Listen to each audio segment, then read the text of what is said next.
11:10 বাজে আমরা চলে আসলাম রোমা উপজেলা থানচি রোমা গেট যেটাকে বলে, উপজেলা গেটে প্রবেশ করলাম। এখান থেকে মূলত রোমা উপজেলা শুরু। কয়েক কিলোমিটার পরে আমরা আর্মি চেকপোস্ট পাবো। সেই চেকপোস্টে আমাদের এন্ট্রি করতে হবে, ডকুমেন্টেশন জমা দিতে হবে। তারপরে সেখান থেকে আমরা ডকুমেন্ট নিয়ে চলে যাব রোমা বাজারে। রোমা বাজার গিয়ে তারপরে সেখান থেকে গাইড নিয়ে বগালেক, তারপরে কেওক্রাডং সম্ভব, যদি সম্ভব হয় কেওক্রাডং, নাহলে বগালেক পর্যন্ত ইনশাল্লাহ।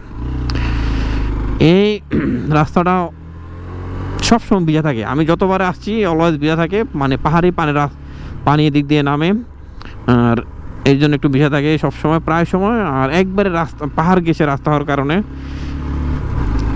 মানে অনেক ঝিরির পানি এদিক দিয়ে নামে, যার কারণে মূলত সবসময় আমি এই জায়গাটা অন্তত সবসময় ভিজা পাই আমি। আর দেখেন রোমা থেকে ওয়াই জংশন থেকে রোমা আসার পথে এরকম ব্রিজ অনেকগুলা, একজন গতবার বলছিল 46-47টা ব্রিজ এরকম। কারণ এই ব্রিজগুলো না থাকলে রোমার সাথে বান্দরবানের যোগাযোগ টোটালি বিচ্ছিন্ন হয়ে যাবে, যে কোনো একটা ভেঙে গেলে শেষ।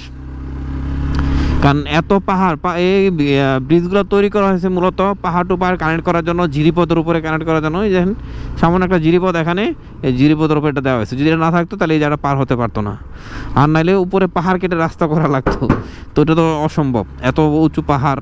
তাহলে এখানে একটা ব্রিজ দেওয়ার কারণে দেখা যাচ্ছে ইজি হয়ে গেছে। এই যে দেখেন একবারে পাহাড় গেছে, একবারে গিরিখাত।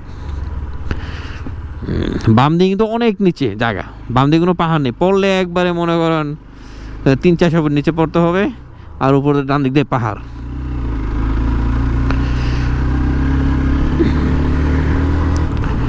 যা হোক, এই জায়গাটা একটু সাবধানে আসবেন, সবসময় ভিজা থাকে যার কারণে। এই যে আর রাস্তা ভিজা থাকলে রাস্তা একটু নষ্ট হয়ে যায়। এটা গত 2 মাস আগে ভালো ছিল মোটামুটি রাস্তাটা, কিন্তু অনেক ভাঙচুর এখন দেখলাম, অনেক ভাঙচুর।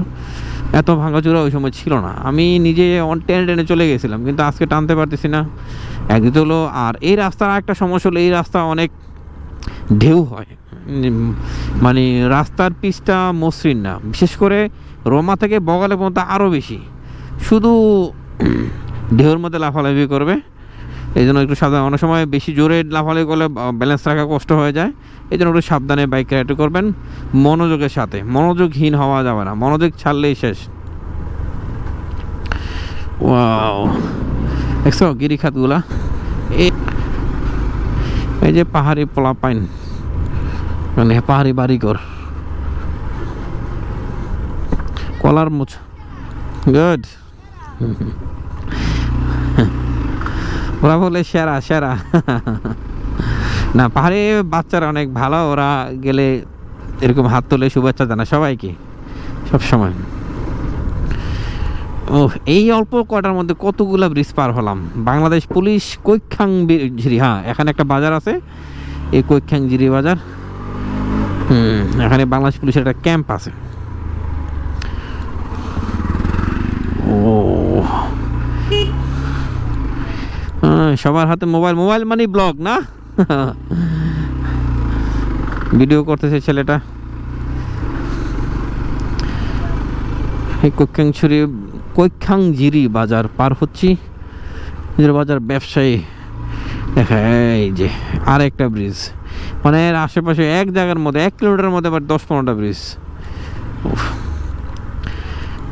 পাহাড়ি রাস্তা অনেক ঘুরবে, মানে এখান থেকে অনেক কিলোমিটার রাস্তা হয়ে যায়, খালি ওই পাহাড়ি ঘুরে ঘুরে রাস্তা বানানোর কারণে। সোজা রাস্তা হলো দেখা যাচ্ছে 3 কিলোমিটার হবে, সেটা ঘোরার কারণে হয়ে গেছে 6 কিলোমিটার 7 কিলোমিটার এরকম হয়ে যায়।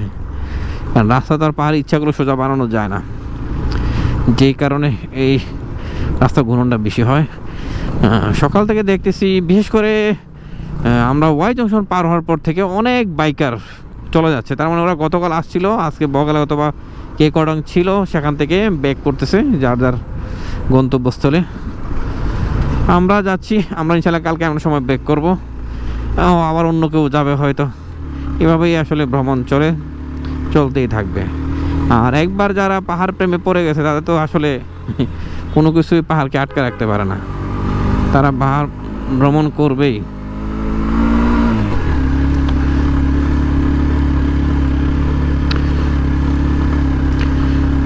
কত সুন্দর পাহাড়ি রাস্তায় বাইক রাইড করতেই অন্যরকম লাগে, অন্য একটা ফিল হয়।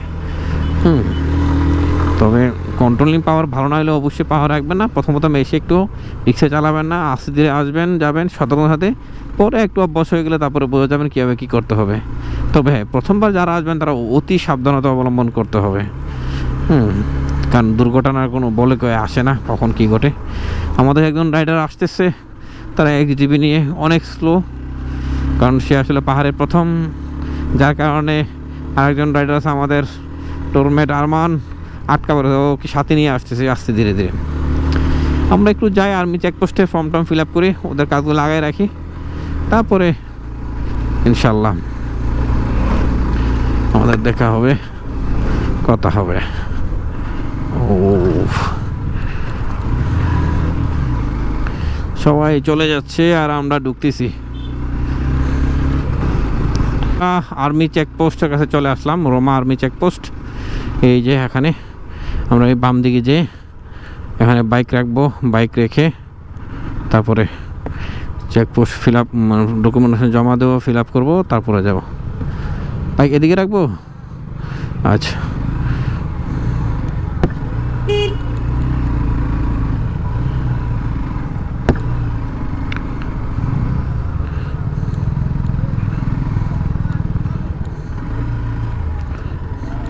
নামো।